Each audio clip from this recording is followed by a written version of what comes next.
Children who are abused will grow up to experience PTSD, drug abuse, and major depressive disorder. Some will even grow up to repeat what was done to them, to others. Most don't even tell anyone because they believe either who was doing it to them they trusted, so it was okay, or they believe no one will believe them, or it was their fault. If you are familiar with the name Beth Thomas, then I will tell a short story about her. A couple back in the 80s adopted two children, Eric and Catherine, 6-year-old girl and a 4-year-old brother. At first, things were fine and the children were adjusting to their new home, but not long before, Catherine displayed violent outbursts for no reason at all.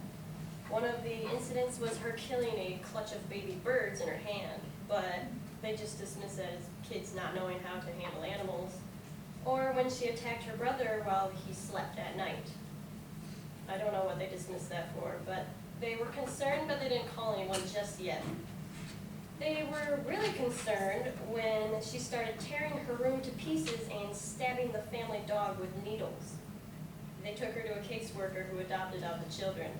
They wanted to know about her past to see if anything was wrong, but she was saying for something about the law, she wasn't allowed to say the past, so they left.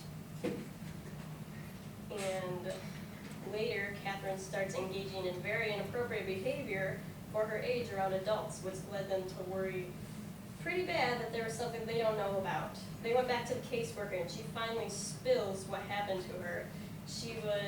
Her and her brother were extremely abused in their family by their father and neglected. And that was after Catherine cut one of her classmates with a shard of glass and smashed her brother's head against concrete until he was rushed to the ER.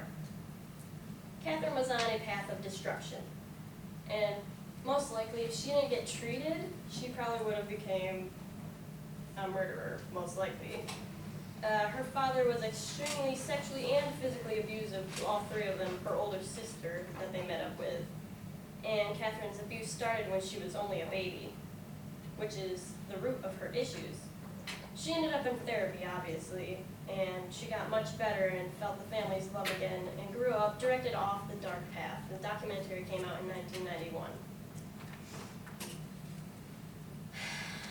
My focal point was, how can I myself prevent this from happening? How can we as a whole prevent this from happening? Around 63,000 children a year are found to be sexually abused by CPS reports from 2009 to 2013. And the human trafficking industry is bigger than ever. America is supplying endless amounts of people for it. Children in poverty have no place to go and are swooped up when we are doing little to nothing about it besides saying how bad it is. One problem is that kids are not educated about these problems because it's controversial. I even needed to make permission slips in order to present my project. Parents don't want their children to lose innocence about hearing these things that may happen to them, but they also don't want them to lose innocence falling victim to it. I feel like investing my time in this project was important because I also learned about it and some of the statistics. I know about this stuff and need someone to go out. They need to know, the children need to know about this stuff and need someone to go out to tell when it happens. From an early age, children need to be taught that there are people they will trust who will hurt them, and they need to know what to do when it happens. They also need to be taught what consent and respect looks like so we can stop breeding the next generation of attackers. The statistic 1 in 6 men, is from an organization that recognizes sexual abuse on males.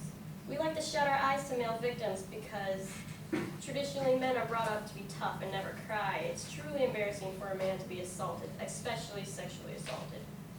I also discovered ways child predators will get close to their targets, not only predators but human traffickers as well.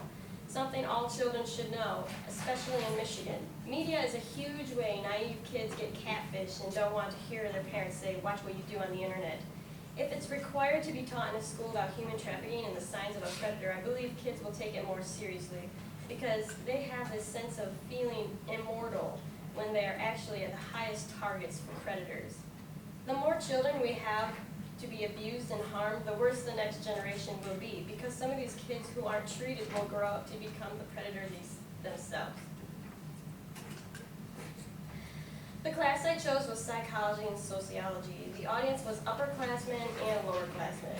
I chose these classes because it deals with how society looks at this and how this abuse will affect children psychologically. I took graphs off the website, which I used for my information, placing them on my slides. And since my topic was so black and white, I didn't feel the need to include images or like transitions or anything. My audience was pretty respectful and seemed interested when I brought up recent events that they could relate to. My conclusion is I learned that this is something not much talked about besides on the news when a story pops up every now and then. Children who go through this may not get the help they need to grow up dealing with serious issues. Another thing was that children in poverty are especially targets for human trafficking because they don't feel at home or have nowhere to go. They don't have a safe space besides maybe school, if they even go. Children who don't have parents at home enough to feel like they have enough attention. Kids need attention, and they will look for it, even if it's in the wrong hands. I've learned that we need to put more effort out to prevent this issue from happening, and most of the time the effort needs to be education.